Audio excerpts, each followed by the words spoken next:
하나님의 말씀을 보도록 하겠습니다. 마태복음 25장 19절에서 23절까지 말씀을 제가 봅니다. 오랜 후에 그 종들의 주인이 돌아와 그들과 결산할세. 5달란트 받았던 자는 5달란트를 더 가지고 와서 이르되 주인이여 내게 5달란트를 주셨는데 보소서 내가 또 5달란트를 남겼나이다. 그 주인이 이르되 잘하였도다. 착하고 충성된 종아, 내가 적은 일에 충성하였으며 내가 많은 것을 내게 맡기리니 내 주인의 즐거움에 참여할지어다 하고 2달란트 받았던 자도 와서 이르되 주인이여 내게 2달란트를 주셨는데 보소서 내가 또 2달란트를 남겼나이다. 그 주인이 이르되 잘하였도다. 착하고 충성된 종아, 내가 적은 일에 충성하였으며 내가 많은 것을 내게 맡기리니 내 주인의 즐거움에 참여할지어다 하고. 아멘. 거기까지 말씀을 보겠습니다. 21절에 보면 착하고 충성된 종이라고 칭찬을 받은 종이 있는데요, 성경에서는 성공이라는 단어가 과연 몇 번 나올까 한번 제가 찾아봤습니다. 네, 개역 성경에서는 한 번 나오고요, 우리가 지금 사용하고 있는 개정 성경에서는 2번 나오더라고요. 개역 성경에서는 전도서 10장 10절에 오직 지혜는 성공하기에 유익하다. 지혜가 있는 자는 성공한다 라고 말을 하고요, 이 개정에서는 한 번 더 말을 했는데 욥기서 5장 12절에서 하나님은 교활한 자의 계교를 꺾으시고 그들이 성공하지 못하게 하신다, 이렇게 말씀하고 있습니다. 다시 말씀드리면 이 성경에서 성공이라는 단어는 한 번 혹은 2번밖에 나오지 않는데 반대로 충성이라는 단어는 아주 자주 언급하고 있습니다. 그래서 성경의 말씀은 성공하기 위한 말씀이 아니라 충성하기 위한 말씀이다, 이렇게 이제 보시면 되죠.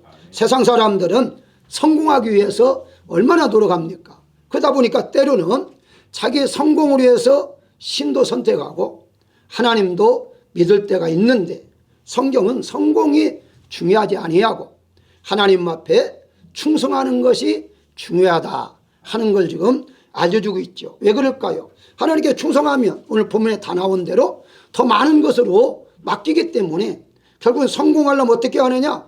충성하면 되는 거다. 이게 굳이 성공의 단어를 말할 필요가 없는데요, 오늘 본문에 보게 되면 세 사람이 등장을 하죠.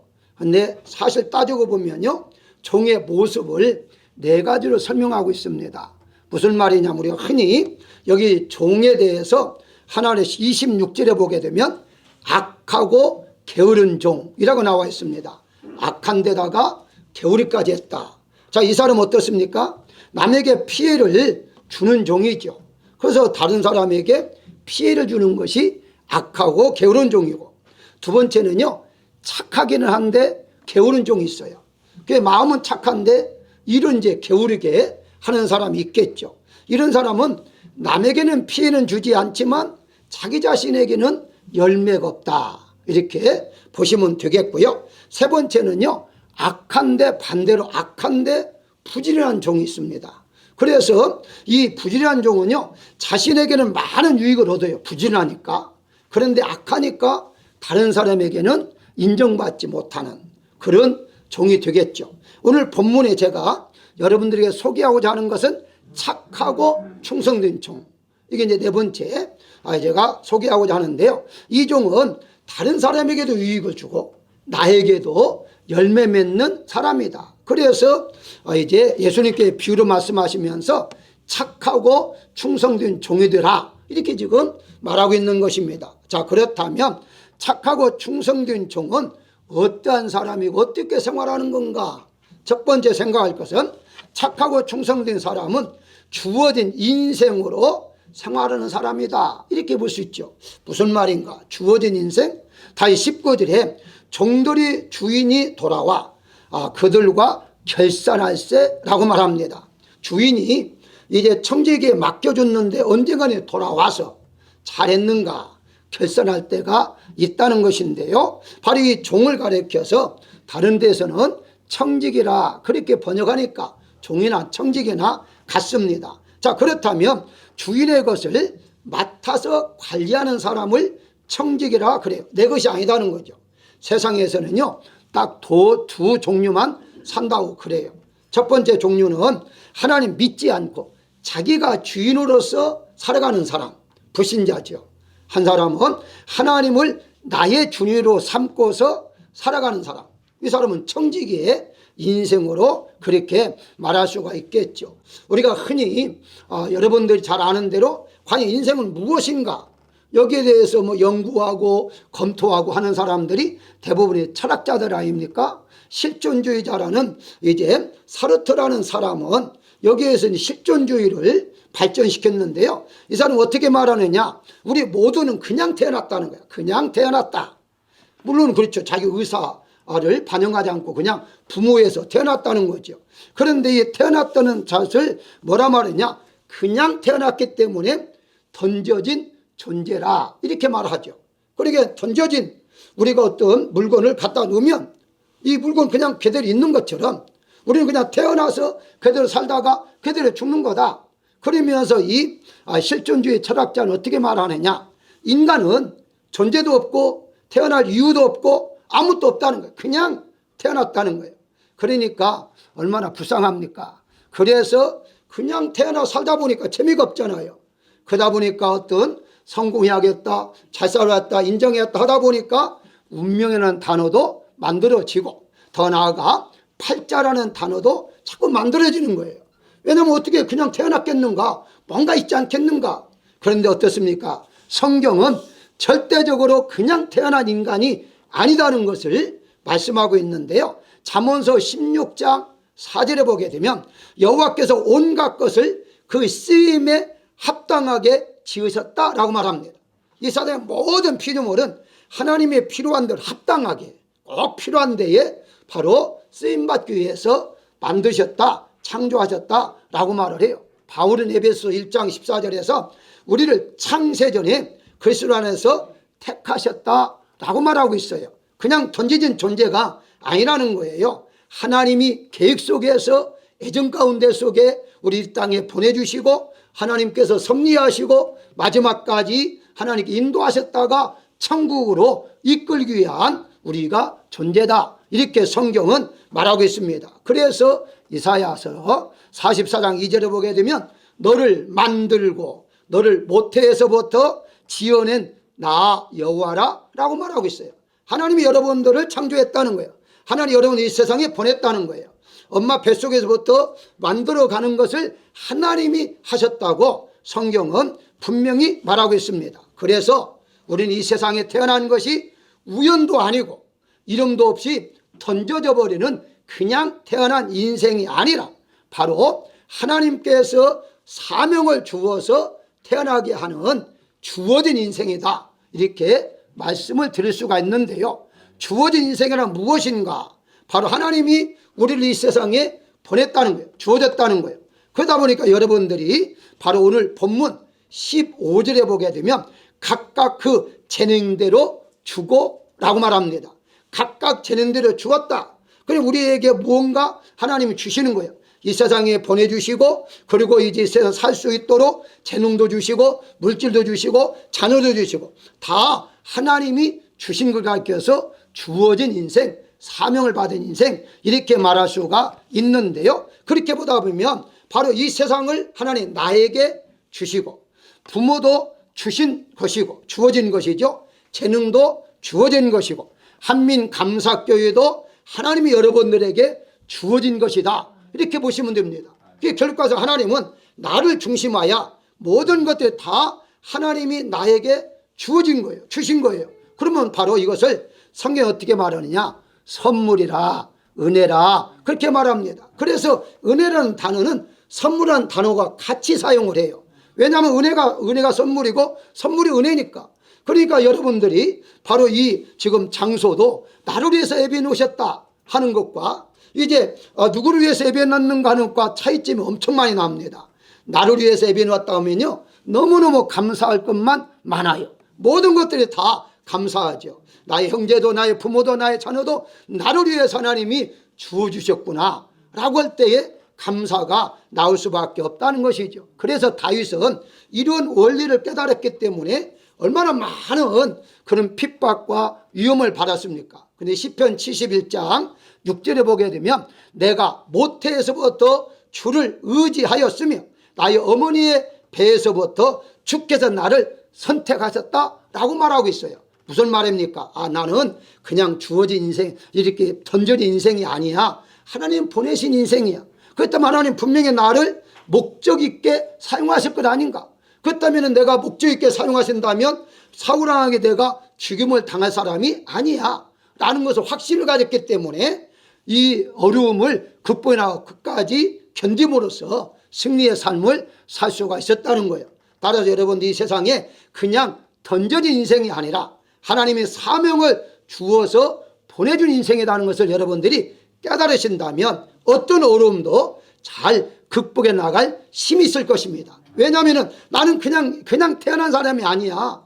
분명히 하나님 목적이 있어서 이 세상에 보낸 사람이야 라고 한다면 어떤 실망도 어떤 이제 낙심도 하지 않고서 앞만 봐버리고 달려갈 수가 있을 것입니다. 사랑하는 여러분들, 여러분 이 세상에 보내신 분은 하나님이심을 믿으시기를 주의 이름으로 축원합니다. 두 번째 우리가 생각할 것은 착하고 충성된 종은 유익을 남기며 생활하는 사람이다. 이렇게 보는데 다시 본문에 보게 되면 20절에 내가 또 5달란트를 남겼나이다 라고 남겼다는 거예요.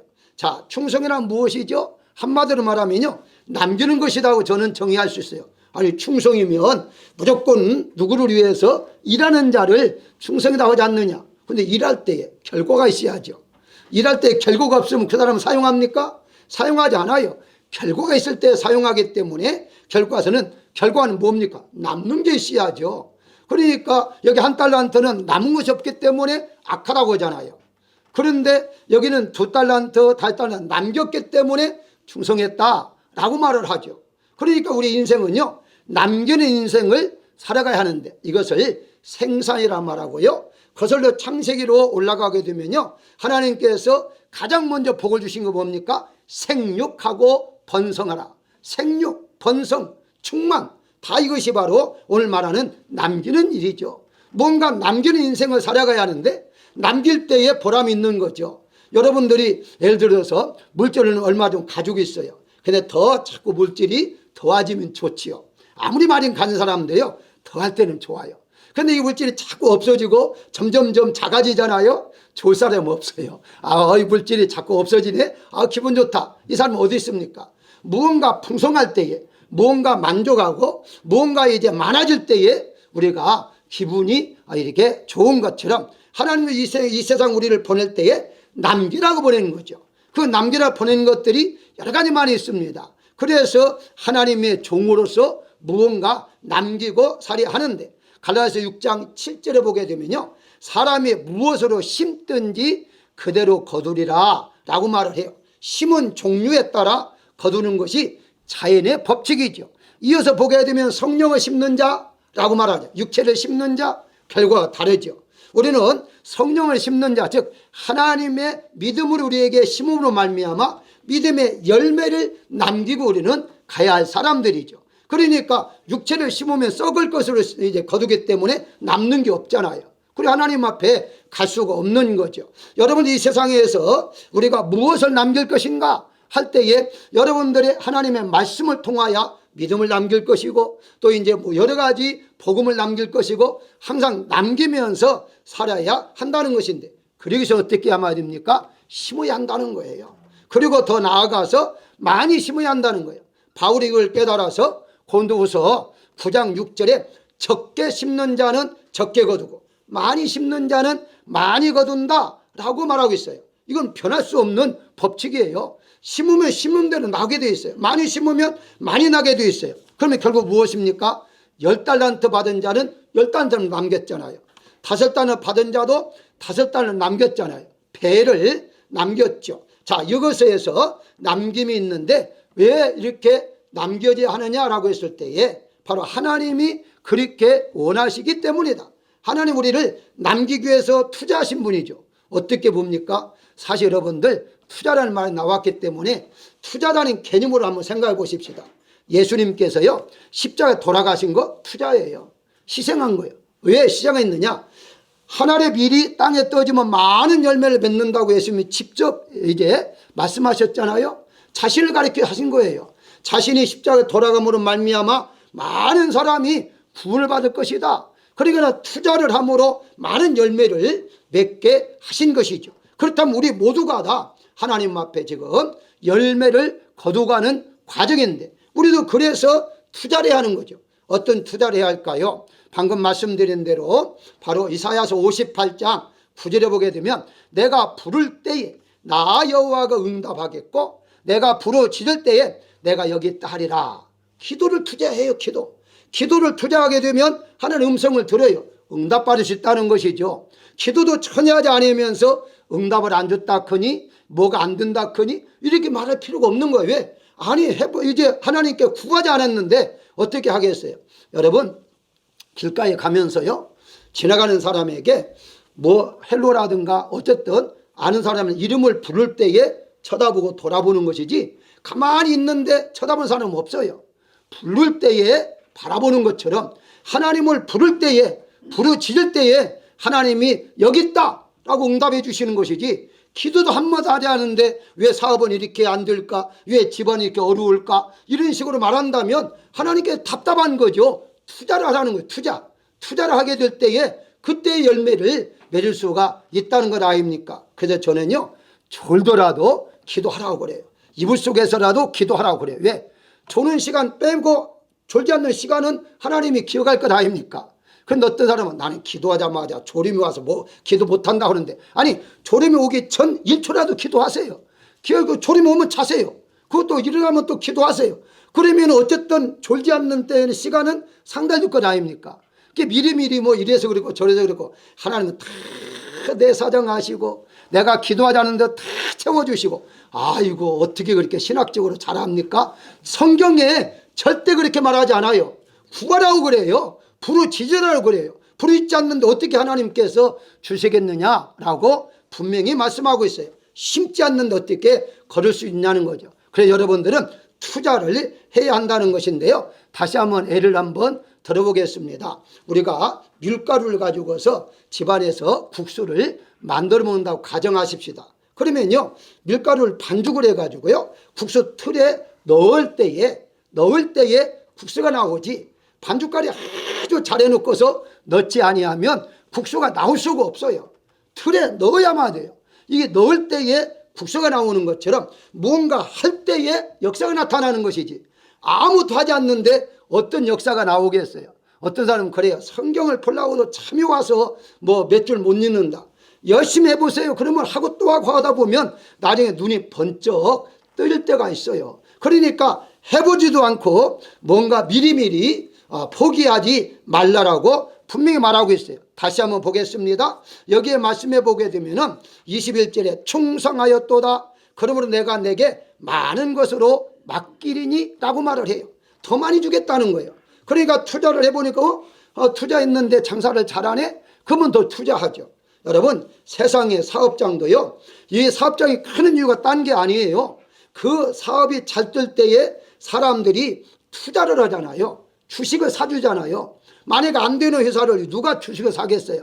잘 뜬다고 할 때에 주식을 사는 거죠. 주식을 살 때에 뭐 어떤 사람은 물론 많이 사는 데 있지만 바로 조금씩 한 주, 두 주, 10주 이렇게 모아서 수만 명이 모아서 큰 회사가 되는 거죠. 그런데 잘 생각해 보세요. 그 회사가 잘 된다. 아니 내가 투자했는데 잘 되네? 그러면 다른 데 투자하는 것도 뽑아서 거기에 다시 투자하려는 마음은 누구나 다 똑같은 거예요.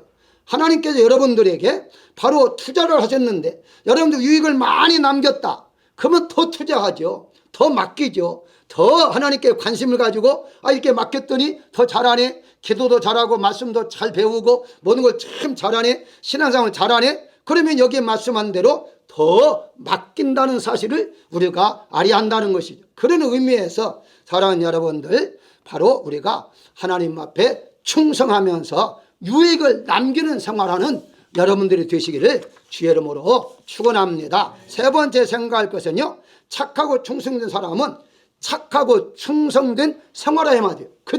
그대로 무슨 말이야? 21절에 착하고 충성된 종이라고 말할 때에 세상의 종교는 하나도 빠지지 않고요, 모두가 다 착한, 즉 선을 강조합니다. 선하게 살아라. 뭐 불교에서도 가장 많이 강조하는 게 자비잖아요. 자비 선이잖아요. 결과적으로 무엇을 말하냐? 악하게 살아라는 종교는 하나도 없습니다. 모두 다 종교가 다 선하게 살아라고 하는데, 그러면 일반적인 종교에서 말하는 선과 기독교에서 말하는 선이 무엇인가 하는 점이에요. 바로 기독교에서 말하는 선은요, 하나님밖에 선한 분이 없다라고 말하면서 믿음으로 하나님과 연합할 때에 우리를 선하다고 그래요. 다시 말씀드리면 믿는 자체가 선이라고 말을 해요. 자, 무슨 말이냐? 잘 한번 들어보실까요? 우리 기독교적인 얘기를 합니다. 기독교를 볼 때 우리 인간은 다 질성을 가지고 있어요. 아무리 내가 선하게 살려고 한다 할지라도요, 바로 바울이 고민한 것처럼 로마 7장에서 오라 공고한 자로다 하잖아요.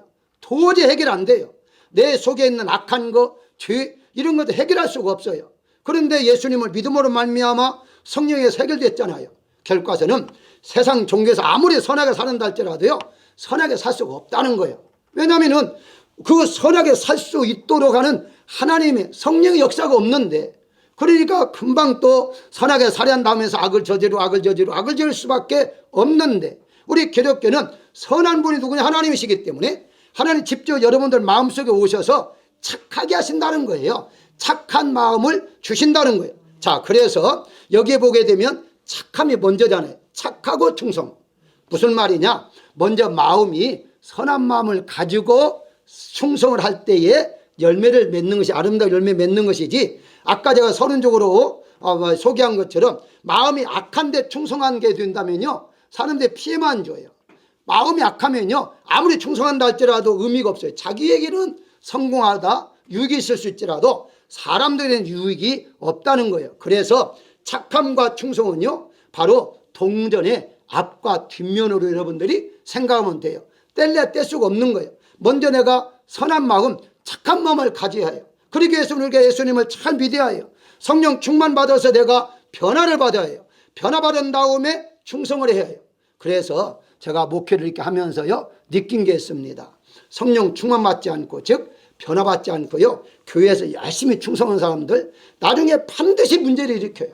충성만 하는 사람은요, 일만 막 열심히 하는 사람은요, 반드시 문제를 일으켜요. 왜? 마음이 악하기 때문에, 마음이 간교하기 때문에, 마음이 선하지 않기 때문에 결과적으로는요, 아무리 일을 잘한다 할지라도요, 의미가 없어진다는 거예요. 그래서 이 지금 비유에서 착하고가 먼저 나오는 거예요. 먼저 마음이 착한 마음을 가져라. 그러기 위해서 성령 충만을 받아야 한다. 성령 충만 받으면 성령 인도함 따라 자연적으로 충성할 수가 있다. 결과가 좋게 나타날 수 있다. 열매를 맺을 수 있다 라고 말하죠. 그래서 갈라디아서 5장 22절에 충성이라는 열매가 있는데요, 이미 아실 거예요. 원문 보신 분들은. 그 충성인 열매가 페이스풀이잖아요. 무슨 말이죠? 믿음으로 충만한 걸 충성으로 번역해요. 그러니까 결국 믿음이 충만하면 충성은 자연적으로 나온다는 거죠. 결과서는 세상에서 충성하는 것과 믿음에 의해서 충성할까는 엄청난 차이점이 있다는 것을 우리가 알아야 한다는 것이죠. 그래서 세상에서 충성해도 바로 의미가 없고 다 무너질 수밖에 없다는 것이죠. 그래서 자기가 이제 세상을 떠날 때는 내가 성공한 들 무엇이며 권세를 잡은 들 무엇이며 다 후회만 남게 되죠. 근데 우리는 믿음으로 충성했기 때문에 열매가 있어도 감사하고 없어도 감사하고, 그저 믿음을 지킴으로 말미암아 하나님 앞에 감사함의 이 세상을 떠날 수밖에 없다는 것 아닙니까? 사랑하는 여러분들, 먼저 우리는 착한 마음을 가져야 해요. 그런데 잘 보십시오. 세상적으로 말합니다. 착한 마음만 가지고 충성이 없으면요, 그것도 인정을 못 받아요. 사람이 착하기만 하는데 일을 못해, 충성하지 않아, 그럼 발전이 없잖아요. 교회도 마찬가지예요. 착한데 일을 못하면요, 바로 성장을 할 수가 없어요. 그래서 어떤 사람은 그냥 저분은 참 사람이 좋은 분이야, 법 없어도 살아. 그분은 정말 성품이 좋아. 여기까지 인정받았다면 충성까지 할 줄 알아야죠. 열심을 내서 주님을 섬기고 무언가 할 줄 알아야 하는데 그걸로 끝나버리면 발전이 없어요. 그게 사람이 좋은데 발전이 없어요. 가정에서도 마찬가지예요. 가정에서도요, 남편이 어떤 사람은 내 남편은 정말 좋은데 일을 안 해? 그런 사람이 있어요. 그러니까 이 좋은데 어떻습니까? 일을 안 하면요, 누가 일을 하겠어요? 아내가 일을 할 거 아닙니까? 그러니까 무능력하다 보니까 좋긴 한데 만족할 수가 없어요. 그러니까 착한 것은 50%, 거기에 이제 충성까지 다한다면은 100%의 사람이 될 수가 있는데, 그래서 하나님께서는요, 먼저 우리에게 믿음으로 말미암아 바로 착한 마음을 갖게 하고 선한 마음을 갖게 하고, 그래서 믿음이 충만할 때에 충성으로 나타나서 착하고 충성된 자라라고 말하고 있는 거죠. 그래서 바울은 고린도전서 4장 2절에서 맡은 자들에게 구할 것은 충성이라 라고 말하죠. 맡은 자에게 구할 것은 충성. 무슨 말이니까 하나님께서 나에게 뭔가 맡겼다면 끝까지 그 일을 잘 감당해 낼 수 있어야 한다는 것이죠. 그래서 요한계시록에서는요, 아예 죽도록 충성하라 그러잖아요. 목숨을 내걸으라 그래요. 근데 여러분, 믿음이 없다면 목숨을 내걸 수 있습니까? 안 되죠. 순교 못합니다. 정말 하나님을 정말로 믿을 때에 내 목숨을 내걸고 순교까지 갈 수가 있는 거죠. 이런 자를 갖게 성경에서 충성이다 라고 말하고 있는 것입니다. 그렇기 때문에 우리는 정말 먼저는 우리 마음이 착하고 성령에 의해서 변화받으시고, 그 다음에 위쪽으로는 여러분들이 열심을 다해서 사회적으로나 교회적으로나 하나님 앞에 성공적인 그런 인물들이 되시기를 주의 이름으로 축원합니다. 마지막으로 생각할 것은 착하고 충성된 사람은 매뉴얼대로 생활한다는 것이거든요. 무슨 말이냐? 다시 14절에 종들에게 자기의 소유를 맡김과 같이, 19절에 주인이 돌아와서 결산할세, 23절에 착하고 충성된 종은 주인의 즐거움에 참할지어다. 그리고 이제 한 달란트 받은 자는 30절에 무익한 종은 어두운 데로 내쫓아라. 거기서 슬피 울며 이를 갈미 있으리라. 이게 바로 주인이 하시는 과정이에요. 주인이 지금 종에게 맡기고 결산하고 돌아와서 심판하고 재판하죠. 판결하고 이런 것들인데, 이런 걸 가리켜서 한마디로 말하면 매뉴얼이다, 이렇게 이제 말씀을 드릴 수가 있는데요. 우리가 충성한다, 믿음 생활한다, 그냥 어떤 믿음 생활할 거예요? 어디다 기준 줄 거예요? 매뉴얼이 있어야 할 거 아닙니까? 매뉴얼대로 해야지 무조건 할 수는 없잖아요. 그게 바로 우리가 해야 할 것처럼 매뉴얼을 하나님께 뭘 주셨습니까? 여호수아 1장 8절에 보게 되면요, 하나만 소개하면 율법책을 내 입에서 떠나지 말게 하며 주의하러 그것을 묵상하며 그 가운데 기록한 대로 다 지켜 행하라. 그리하면 내 길이 형통케 될 것이다 라고 말하고 있어요. 이게 매뉴얼이에요. 결과는 뭐냐? 말씀대로 행하라는 거예요. 그대로 살아라는 거예요. 그러면 바로 자연스럽게 착하고 충성된 종이 된다는 사실인데, 이대로 행하지 아니하면요, 악한 종이에요. 말씀대로 살지 않으면 악한 종이에요. 결과는 이 매뉴얼인데, 여러분들이 어떤 물건을 하나 사더라도요, 특별히 어떤 기계 같은 이제 물건은 반드시 그 속에 매뉴얼, 사용 설명서가 들어있습니다. 사용 설명서가 들어있는데 괜히 사용 설명서를 넣어놨습니까? 아니에요. 방법을 알려주는 거예요. 읽어보고서 이렇게 하는 거다 하는 거예요. 근데 어떤 분은요, 그것을 무시한 사람이 있어요. 물건을 사면 그냥 박스채 매뉴얼과 더군다나 보증서까지 버리는 사람이 있어요. 물론 몰라서 버릴 수도 있지만 신경을 안 써요. 나중에 보세요. 물건이 이제 고장났다, 보증서가 없으면 어떻게 그것을 바로 이렇게 다시 체인지 리턴을 할 것인가? 아니면 이제 사용법을 모르면 어떻게 사용할 거예요? 할 수가 없는 거예요. 하나님의 말씀은 바로 매뉴얼과 같다는 것인데, 그게 바로 인생의 매뉴얼이다, 이렇게 말씀을 드릴 수가 있습니다. 그래서 우리가 살아가는 과정 속에서 막힐 때에, 인생이 어떻게 좀 어려울 때에 매뉴얼되는 하나님의 말씀을 통해서 해답을 차지한다는 것이죠. 말씀 속에 모든 인생의 문제에 해답이 들어있기 때문이라는 거예요. 그래서 이 매뉴얼을 가리켜서 말씀이며 보증서를 가리켜서 성령이다, 저는 그렇게 한번 대비를 시켜봤습니다. 그렇게 또 그대로 이해하지 마시고 그런 의미로 이해를 받으시라는 거죠. 그래서 어떤 물건을 사용할 때에 매뉴얼은 말씀이고 그 다음에 이제 보증서는 성령이니까 바로 성경에서도 성령을 보증으로 우리에게 주셨다고 하잖아요. 결국 가서는 뭐예요? 말씀대로 하다가 어렵고 힘들면 성령께서 우리를 고쳐주시고 치료하시고 깨닫게 하시고 하게 하신 분이 바로 누구냐? 성령이시죠. 그러니까 성령을 선물 우리에게 주셨다는 사실을 우리가 안다면 바로 매뉴얼대로는 살아가야 한다는 것이죠. 그럴 때에 진정한 하나님 앞에 칭찬을 받을 수가 있는 거죠. 그게 바로 마태복음 7장에 이렇게 말하잖아요. 예수님께서 내가 귀신도 쫓아내고 이제 뭐 선지자 노래라고 다 이렇게 말하는데 한마디 하잖아요. 나는 너를 도무지 모른다 라고 말하잖아요. 왜 그럴까요? 매뉴얼대로 하지 않았어요. 말씀대로 행하지 않았던 거예요. 성령의 인도함 따라 하지 않았어요. 자기 마음대로 한 거죠. 자기 마음대로 하나님 일을 한다고 했는데 하나님은 네 마음대로 한 것은 그것은 네의 성과지 나와는 전혀 관계가 없다라고 분명히 말씀하고 있습니다. 이사야서 47장 10절에 보게 되니까요. 내가 스스로 이르기를 나를 보는 자가 없다 하나니 내 지혜와 내 지식이 너를 유혹하였습니다 라고 말을 해요. 무슨 말이냐? 한마디로 말하면요. 당시에 이제 그 이사야 선지자 시대 때에 바벨론에 의해서 포로로 잡히는 그런 과정 속에 있었어요. 근데 이들이 자기들이 알고 있는 지식을 동원해 보니까 하나님은 우리 나라를 망하게 하는 하나님이 아닌데 이렇게 알고 있었던 거죠. 잘못하고 있었던 거죠. 그래서 하나님께서는 이사야 선지자를 통해서 내가 알고 있는 지혜와 지식이 너를 망하게 한다라고 말하고 있어요. 다시 말씀드리면 우리의 인생은 내 지식으로 내 지혜로 살아가는 게 절대 아니다는 거예요. 성경에서 보게 되면 내 지혜와 내 재능을 믿고 살면 그것은 망하게 된다고 분명히 말씀하고 있어요. 그럼 어떻게 해야 하느냐?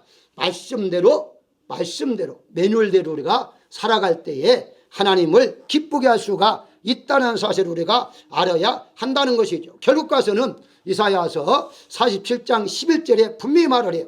내가 근원을 알지 못함으로 손해가 이르렀다. 손해라는 말을 망했다는 말로도 번역하거든요. 결과는 근원 되신 하나님, 나의 인생 생명을 주장하신 분은 하나님이시구나. 나를 성공하게 하고 나를 이끌어 주신 분 바로 하나님이시구나. 내 재능이 아니구나. 내 지혜가 아니구나. 이것을 깨달았다면 이 사람이 성공할 수 있었는데 깨달지를 못했기 때문에 망했다라고 분명히 말씀하고 있습니다. 사랑하는 여러분들, 충성된 자, 착하고 충성된 사람이라고 칭찬을 받기를 원한다면 하나님 말씀대로 사시기를 바랍니다. 그리고 성령의 인도함 따라 사시기를 바랍니다. 그러면 분명하게 하나님 앞에나 사람 앞에 인정받으며 살 수가 있다는 사실을 우리가 알아야 할 것입니다. 결론적으로 말씀을 드리면요. 그러면 오늘부터 당장 우리가 행할 것이 무엇이 있는가? 마태복음 오늘 25장에 보게 되면요. 세 가지의 비유를 말을 해요. 세 가지의 비유인데요. 첫 번째 비유가 무엇이냐? 열처녀의 비유죠. 근데 열처녀의 비유가 1절에 보게 되면 신랑을 맞이하기 위하여 기름을 준비하라 라고 말하죠. 그게 준비예요. 준비. 신랑을 맞이할 준비를 누가 했는가? 준비를 잘한 자를 지혜로운 15처녀 이렇게 말을 해요. 준비를 잘 못한 자를 어리석은 처녀라 그렇게 지금 소개를 해요. 그 다음에 두 번째가 14절부터 오늘 본문에 나오는 착하고 충성된 종을 지금 말하고 있고요. 그 다음에 이제 세 번째가 31절부터 양과 염소를 구별하는 것에 대해서 말을 해요. 34절에 보게 되면 내 아버지께 복받을 자들이여 나와 창세로부터 너희를 위하여 예비된 나라를 상속받아라 라고 말하면서 결론적으로는 하나님의 나라 천국으로 이끌림받는 복받는 자들을 말하는데 여기에서 양과 염소 차이점이 무엇입니까? 성경에서는요. 양은 무조건 주인의 목자의 음성을 따라 움직이는 것을 양이라고 부르고요. 염소는 아니에요. 염소는 자기 마음대로 하는 게 염소예요. 그게 다르죠. 그래서 염소와 양을 구분시킨다고 그래요. 구분시켜서 오른쪽에는 양, 왼쪽에는 염소. 그게 같은 무리가 아니다는 거예요. 구분해서 나누겠다라고 말하고 있는 것이죠. 그 누가 상속받느냐? 라고 할 때에 양이라고 성경은 분명히 말을 해요. 근데 지금 제가 말씀할 때에 아마 떠오른 게 있을 거예요. 공통점이 그러면 무엇인가 하는 거죠. 이 세 가지의 지금 비유로 말씀하실 때 공통점은 준비하고 사는 거예요. 준비하라는 거예요. 열천에도 준비, 오늘 본문에 주인이 올 것이다. 주인이 올 것이니까 주인이 올 때까지 바로 결산할 준비를 하고 있으라는 것이고, 양호 염소도 보게 되면요 바로 그렇습니다. 임금이라고 그래요. 임금은 왕이에요. 왕이 와서 자기를 판결할 때까지 준비하라. 그러니까 염소로 살지 말고 양으로 살아라 라고 지금 말하고 있는 것이죠. 우리는요 준비된 생활을 해야 하는데, 어떤 준비? 주님을 맞이하면서 이제 살아야 할 준비. 이 준비가 가장 지혜로운 사람이다. 이런 사람이 착하고 충성된 사람이다. 이렇게 말할 수가 있습니다. 다시 말씀드리면 언제 오실지 모르지만 오실 주님을 우리가 믿음으로 준비하면서 살아가는 자. 그러기 위해서는 기도하고, 그래서 찬송하고, 그래서는 말씀을 가까이 하는, 세상을 아무리 세상 걸 갖다 쌓아놓는다 할지라도 주님 오늘 이 시간에 오면 의미가 전혀 없어진다는 것이죠. 그래서 우리가 가장 먼저 할 것은 무엇이냐? 착하고 충성된 삶을 살아야 하는데, 그게 바로 준비된 삶, 예수님을 맞이할 준비된 삶이 착하고 충성된 사람이다. 이렇게 말씀을 드릴 수가 있습니다. 오늘 이 시간에 주님이 오신다 할지라도 여러분 모두가 다 주님을 맞이할 수 있는 그런 복을 받기를 주의 이름으로 축원합니다.